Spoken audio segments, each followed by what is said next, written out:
부활하신 예수님 여러분 믿습니까? 정말 믿습니까? 정말 믿는다면 여러분의 얼굴은 지금보다 더 환해야 됩니다. 왜냐하면 부활은 현실입니다. 부활은 현실이에요.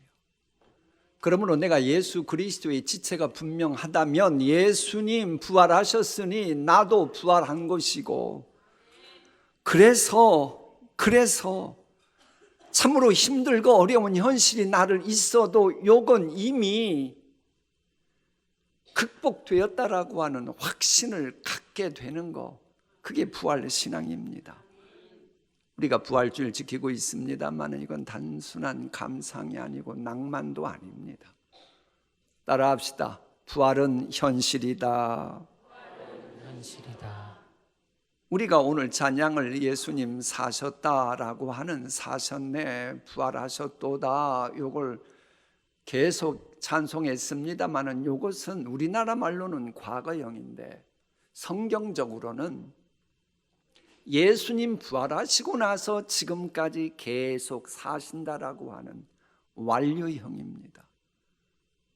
그러므로 예수님 부활하심을 믿는 게 분명하다면 이제 나를 향한 하나님의 놀라운 약속 다 하나님이 완료시켰기 때문에 적어도 부활신앙 믿는 분들은 내가 앞으로 어떻게 살아야지, 어떻게 사는 게 좋을까, 이런 고민하면 안 됩니다. 완료형이라니까요. 승리의 주님을 찬양한다 그랬는데 우리 주님은 이미 승리해 놓으셨습니다. 여러분이 정복해야 될 약속의 산지 이미 정복해 놨기 때문에 우리는 그 약속의 산지를 향해 차지하기 위해서 선한 싸움 싸울 뿐인 겁니다. 혹 모르는 거 있으면 약속의 산지가 분명히 있는데 그걸 모른다면 이제 알아가는 것이고 배워가는 것이고 누리도록 경건훈련하는 것뿐입니다. 다시 묻습니다. 부활하신 예수님 믿습니까?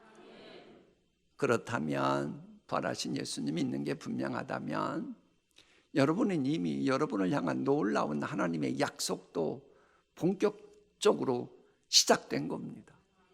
그러면 희망을 가지고 좀 기쁘고 즐거운 모습으로 살아가야 정말로 부활하신 주님을 내 마음속에 모신 진짜 부활하신 예수님 믿는 분입니다. 아직도 그게 아니라면 한번 자기의 영적 상태를 진단해 봐야 합니다. 예수 다시 사셨네. 자, 예수님은 부활이요 생명이다. 그러므로 부활하신 예수님이 생명이기 때문에 부활하신 예수님을 정말로 내가 믿는다면 생명력 있는 살만 나는 가정생활을 해야 정상이고 살만 나는 교회 생활을 해야 그게 정상인 겁니다. 만에 하나 그러지 못하고 있다면 아직도 부활신앙에 뭔가 문제가 있는 겁니다. 여러분, 생명이 없는 부활은 없듯이 내가 죽은 믿음이냐, 내가 갖고 있는 게 살아있는 믿음이냐, 그것은 남들이 말한다고 되는 게 아니고 입으로가 아니고 정말로 내 마음 깊은 곳에서 절대 불가능도 얼마든지 죽음도 극복하신 예수님의 부활신앙이 있느냐, 이걸로 살아있는 믿음이냐 죽은 믿음이냐가 결정되는 겁니다. 이제 또 다른 질문할게요. 정말로 여러분이 부활하신 예수님 믿는다면 여러분을 보고, 어둠 속에 있는 사람들이 여러분을 보고, 빛 대신 부활신앙 가진 여러분을 보고 그들에게 있는 어둠이 쫓겨나감을 여러분이 보고 있고, 여러분 까닭에 사랑하는 가족들에게 있는 어둠이 물러간다고 하는 것을 여러분 목도하고 계십니까? 그게 부활신앙 가진 거지요. 내가 존경하고 롤모델로 삼는 분의 영광과 복을 여러분도 갑절로 받도록 얼마든지 하실 수 있는 부활의 주님은 지금도 승천하셔서 하나님 보좌 우편에서 간절히 기도하고 계시는데, 정작 부활신앙 믿는다고 하는 나는 겟세마네 동산에서 퍼질러 잠이나 자고 있던 제자들 마냥 인간적인 생각이나 하면서 이건 이래서 안 되고, 갑절의 영감 필요하긴 한데 그래서 안 되고, 그러면서 무기력한 잠에 취해 있지는 않습니까?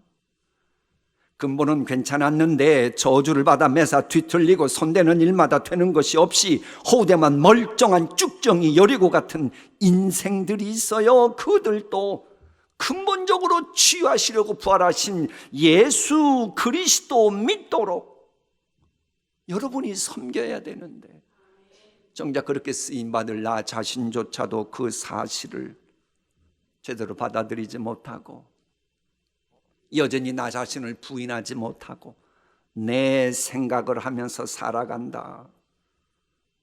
부활신앙인으로 문제가 있는 겁니다. 업신여김을 받아 마땅한 언행, 심사, 과거, 전력이 있을 수 있어요. 그래도 기대 이상의 복을 주실 수 있는 묘수가 많으신 우리 부활의 주님이십니다. 빈 그릇과 기름 외에는 가진 것이 없는 인생 맞아요.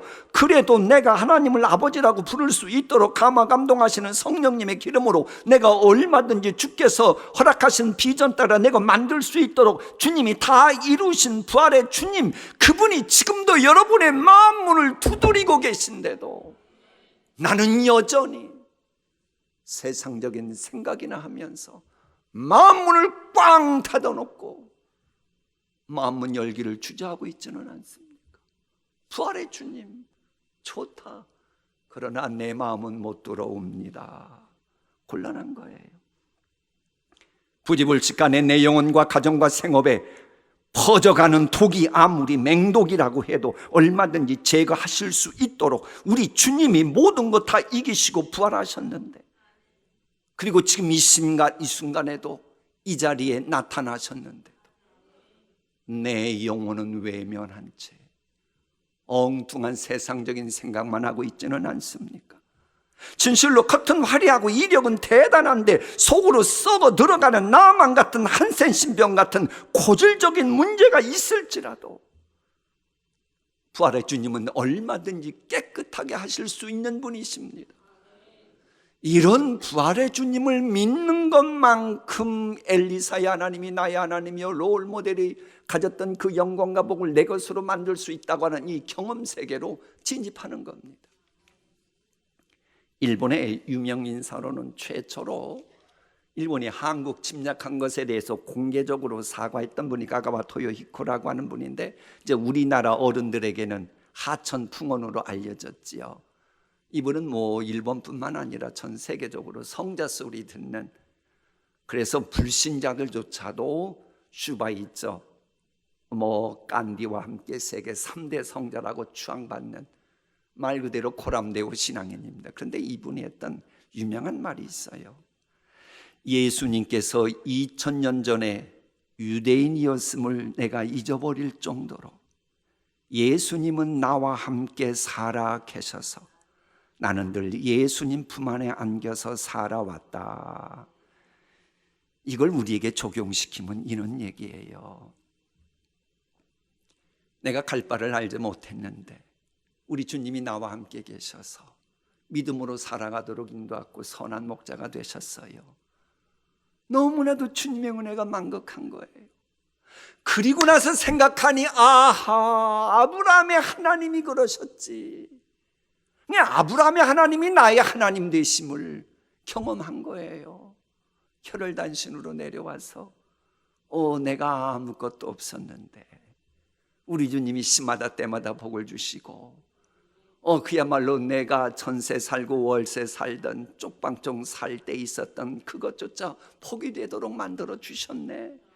그리고 시간이 지나 보니까는 혈혈당신에서 하란으로 가다가 돌백 메고 잤던 야곱을 그렇게 복 주셨던 하나님이심을 그때 깨닫게 된 거예요. 신앙생활은 이렇게 해야 됩니다. 부활신앙 가지면 이게 가능해져요. 성경에 있는 놀라운 복을 제가 다 누리게 되는 거예요.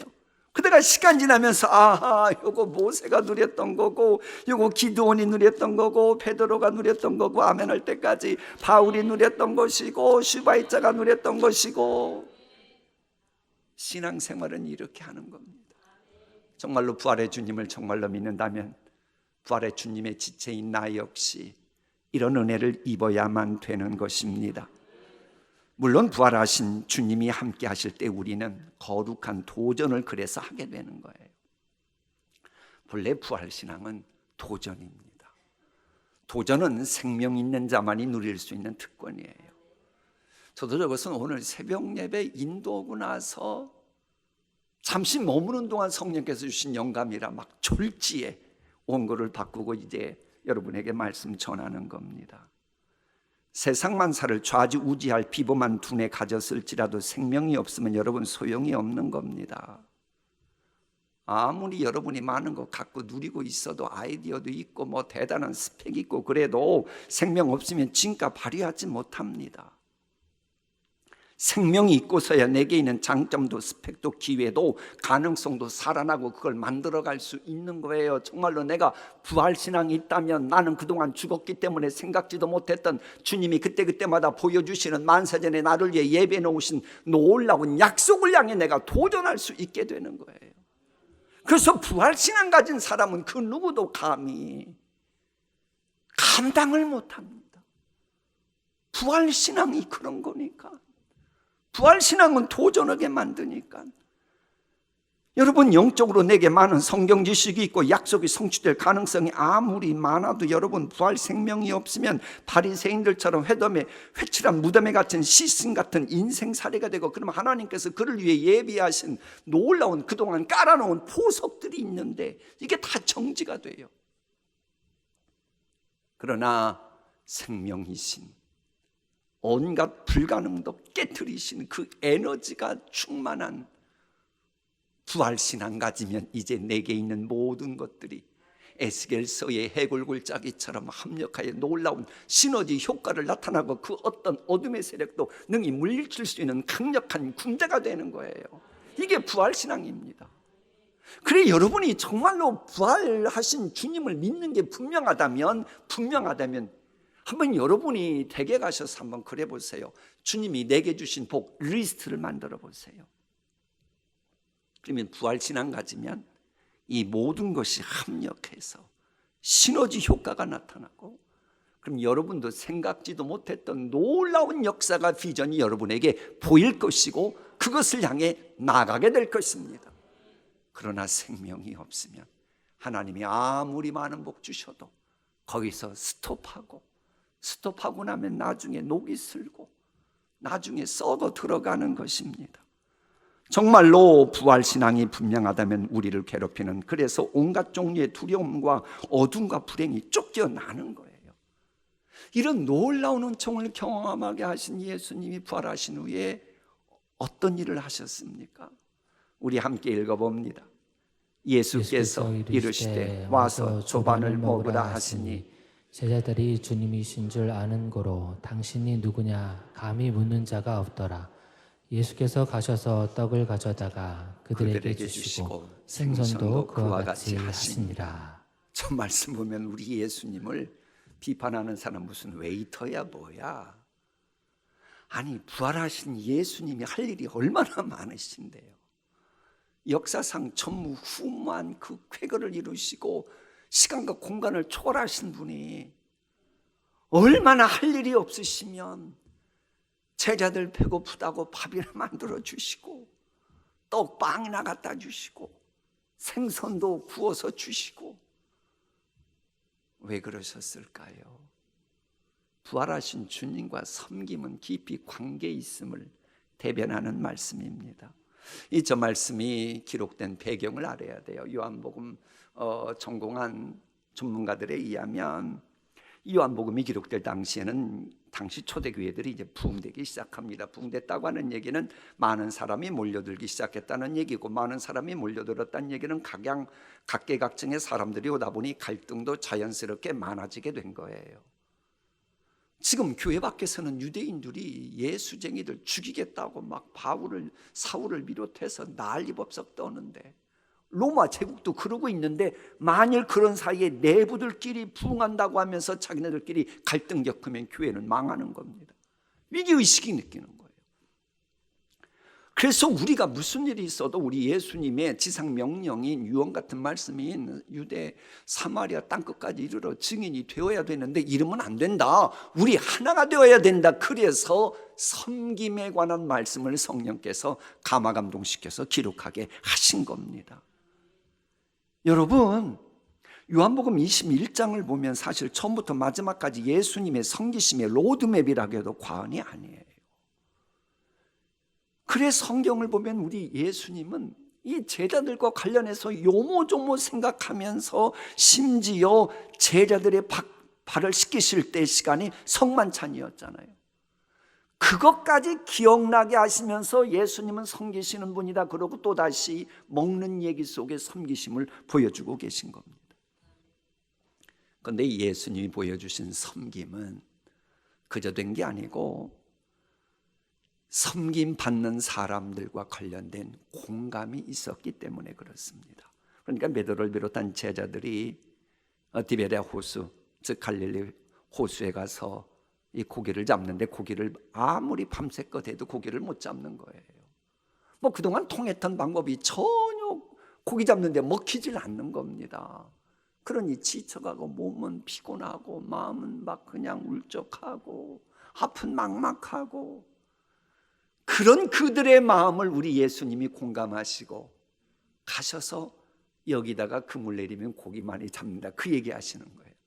아니, 부활하신 예수님이 할 일이 없어서 여기 고기 많이 나니까는 여기다가 그물 던져라, 지금 그러셔야겠습니까?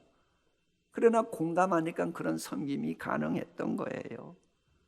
자, 그리고 조반 지어주신 거예요. 얼마나 배고플까 싶어서. 여러분, 이 공감이라고 하는 단어가 학문적으로는 19세기 독일의 미학자들에 의해서 사용됐다 그러잖아요. 그러니까 이 공감이라고 하는 말을 쉽게 말하면 이런 거예요. 어떤 예술가의 작품이 있어요. 관객이 나는 그 예술가를 만난 적이 없어요. 그러나 예술가의 감정을 쏟아부은 그 작품을 보고서 예술가의 감정을 내가 알 때 그거 보고 공감이라고 합니다. 그러니까 이 공감은 동정하고는 다릅니다. 부모님들은 자녀를 대할 때 동정하지 않고 공감을 합니다. 그러나 이웃집 같으면 어떤 사람이 코로나 사태로 예컨대 힘들고 어렵고 요즘 나라 이자도 비싸가지고 부채가 늘어난다고 하면 안 됐다, 아이고 내가 저러면, 마치 내일처럼 느끼면서 이 고통을 그냥 느끼는 겁니다. 그런데 이 동정에서 중요한 것은 마치라는 단어입니다. 마치 내일처럼 고통스러워하고 감정을 느끼는 거예요. 그러나 공감은 그게 아니고 상대방의 아픔을 느끼면서도 그게 내일이기 때문에 이것을 근본적으로 해결하기 위해서 내가 어떻게 해야 되나, 그것까지 생각하며 나아가는 게 그게 바로 공감입니다. 그러니까는 부모님들은 그러잖아요. 내 자식이 잘못되면 아이고 안 됐다 하고 끝나나요? 아니죠. 아파하면서 그러면 저 자식이 어떻게 해야 되나, 어떻게 해야 되나, ABC 다 방법까지 생각하잖아요. 이게 바로 성경이 말하는 섬김입니다. 그러니까 예수 믿는 분이 섬긴다라고 할 때는 그저 동정하고 끝, 그건 섬김이 아니고 공감하는 단계까지 나가는 섬김이어야 돼요. 이것을 우리는 할 수 있는 제도가 우리 교회에 있어요. 그게 뭐지요? 맞아요. 저쪽이 환하 보이네. 오병이어 멘토링, 이게 그거잖아요. 단지 상대방의 말을 공감만 하는 게 아니고 함께 문제 풀어가고 함께 기도하고 함께 나아가는 거예요. 따라합시다. 다 함께 읽어봅니다. 부활신앙은 사명으로 열매 맺는 공감입니다. 그래서 부활하신 우리 주님이요, 초반 먹이시고 끝 한 게 아닙니다. 나 할 도리 다 했다, 끝이 아니에요. 이 제자들이 평생 추구해야 될 사명이 오늘 읽었던 말씀 바로 다음 절에 나옵니다. 우리 함께 읽습니다. 그들이 조반 먹은 후에 예수께서 시몬 베드로에게 이르시되 내 어린 양을 먹이라 하시고, 또 두 번째 이르시되 내 양을 치라 하시고, 세 번째 이르시되 내 양을 먹이라. 오늘 봉독했던 말씀은 12절부터 14절까지였고 저게 15절에 나옵니다. 정말로 부활하신 예수님의 지체가 맞다면 이제 여러분은 섬기더라도 그저 동정만 하고 잘난 척만 하고 상대방은 다 합니다. 아이고 나를 불쌍히 여겨서 도와주는구만. 그러면 안 돼요. 예수 믿는 우리는 상대방이 그 문제를 해결하도록 그 다음까지 생각하고 섬기고 위해서 중보기도 해줘야 하는 겁니다. 이런 맥락에서 14절 말씀 접근해야 합니다. 예수께서 죽은 자 가운데서 살아나신 뒤에 제자들에게 자기를 나타내신 것은 이번이 몇 번째였다? 아니 성경은 예수님이 살아나셨으면 부활하셨으면 된 거지 뭐가 그렇게 자신이 없어가지고 예수님이 한 번, 두 번, 세 번이나 나타나셨다 왜 저러는 거야? 그런 생각할 수 있어요. 여러분 그런데 우리 예수님은요 말씀으로 천지 창조하시고도 한 말씀으로 끝내신 분입니다. 그런 분이 왜 부활하셨다고 하는 것은 세 번째 나타나시고 500여 제자들에게도 나타나셨다고 왜 이 말씀을 하실까요? 그것은 제자들이 부활에 대한 확신을 갖도록 하는 섬김 때문이었어요. 왜? 요한복음 당시에는요 예수님의 부활은 그건 환상이고 육체적인 부활은 없었다. 이게 지배적이었거든요. 그래 바울서신을 보면 이 이야기가 계속 나오는 것은 바로 이런 배경이에요. 그래서 예수님께서는 제자들이 가질 만한 의혹을 없애기 위해서 예루살렘에서 나타나시고 그리고 나서는 이제 디베레호스 갈릴리 해변 어촌에도 나타나신 겁니다. 내가 할 도리 다 했다고 섬기면 그게 끝나는 건 아니고 할 수만 있다면 의욕을 없애고 서로 신뢰하는 단계까지 만들어야 그게 성경적인 섬김입니다. 부활주일 왔더니 너무 피곤하네. 아니에요.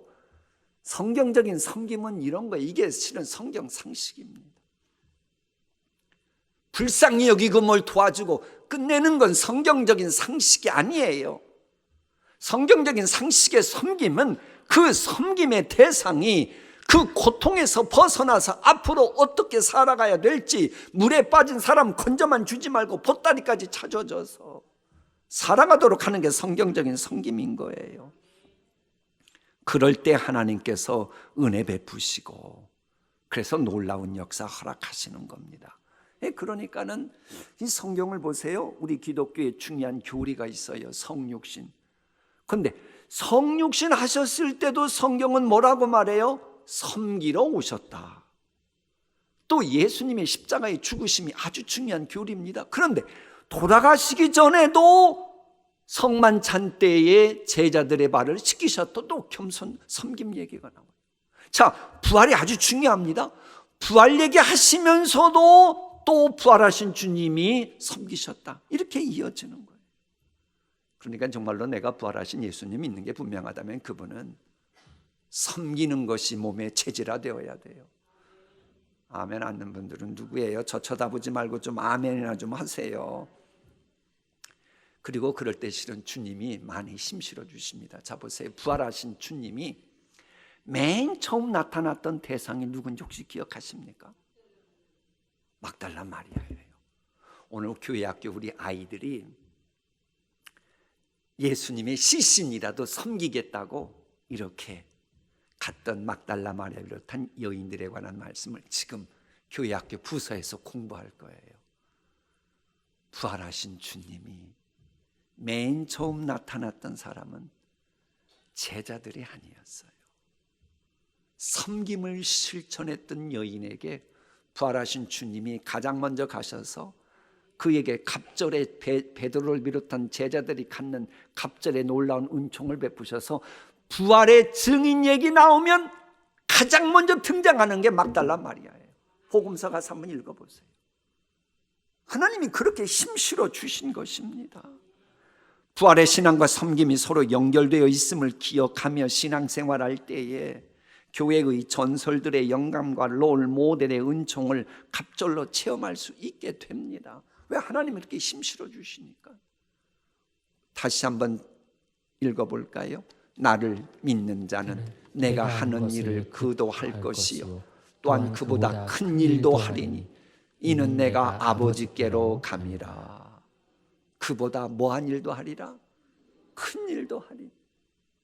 그래, 부활신앙 가지면 여러분은요, 삶의 스케일도 주께서 주시는 복의 내용도 달라지는 겁니다. 자, 마무리하겠습니다. 엊그제 금요일 날 정오금수의 기도회 끝나고 나서 3시에 우리 교역자들 직원들이 식사하러 갔어요. 이건 우리 강동수 목사님 때부터 성금요일에는 그리하셨다 그래서 이제 같이 갔었는데, 그때 이제 우리 목사님 한 분이 눈이 나빠가지고 시력이 어떻게 되냐고, 그러니까 얼만큼 된다고 물어봐요. 그러면서 하시는 얘기가 한 요 정도만 돼도 잘 안 보인다 그러더라고요.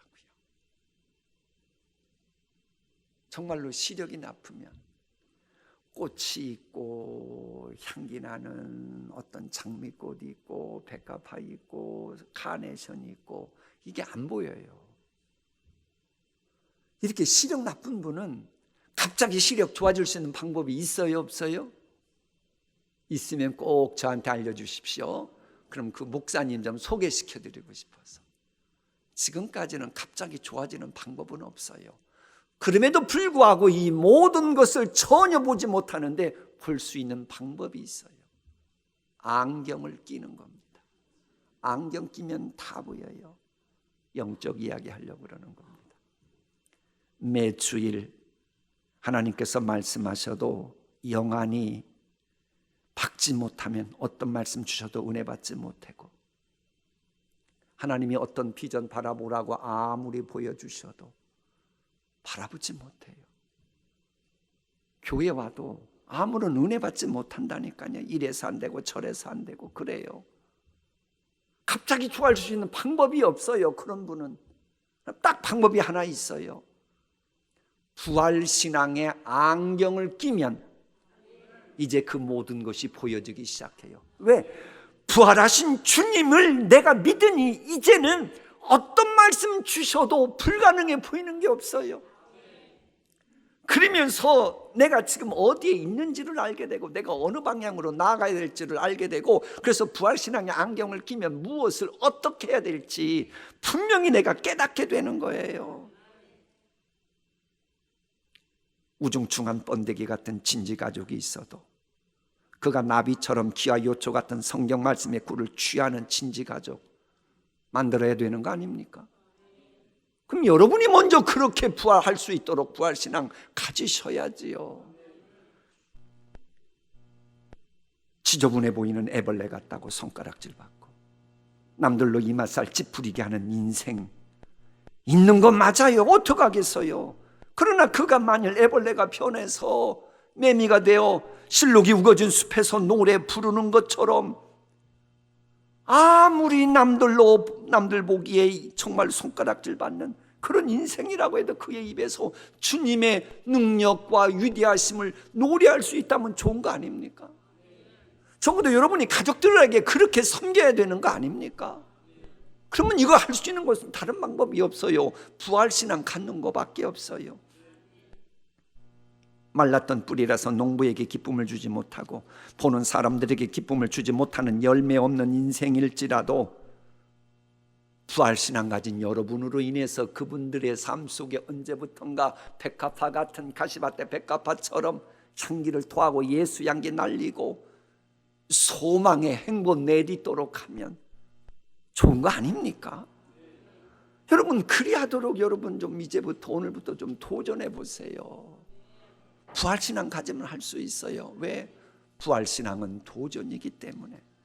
지금 현재 무덤 속의 어둠처럼 근심, 걱정, 염려의 칠흑 같은 어둠이 덮친 인생이라 할지라도 여러분 가닥에 성령의 바람이 불어와서 그 모든 먹구름을 날려버리도록 해야 되는 거 아닙니까? 그러라고 여러분 하나님이 불러주신 거 아닙니까?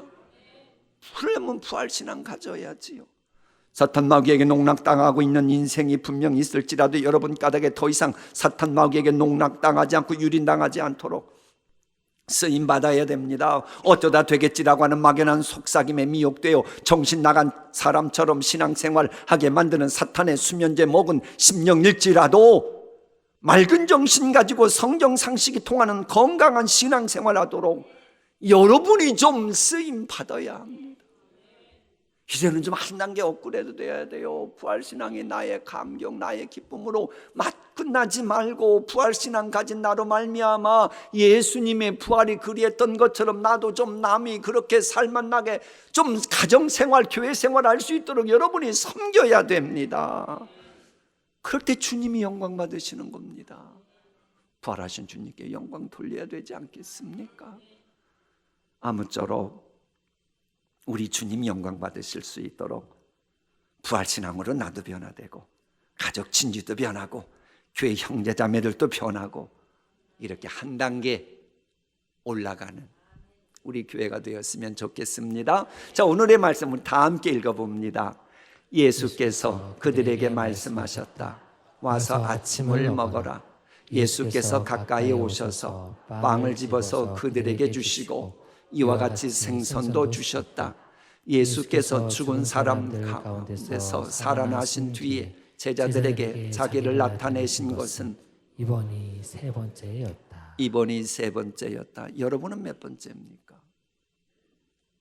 부활하신 주님이 나타나셨습니다. 그동안 10년 신앙생활했다면 10번째 나타나신 것이고 20년 하셨다면 부활하신 주님이 20번째 나타나신 오늘입니다. 여러분에게 부활하신 예수님 나타난 것이 지금 몇 번째입니까? 기도하시겠습니다.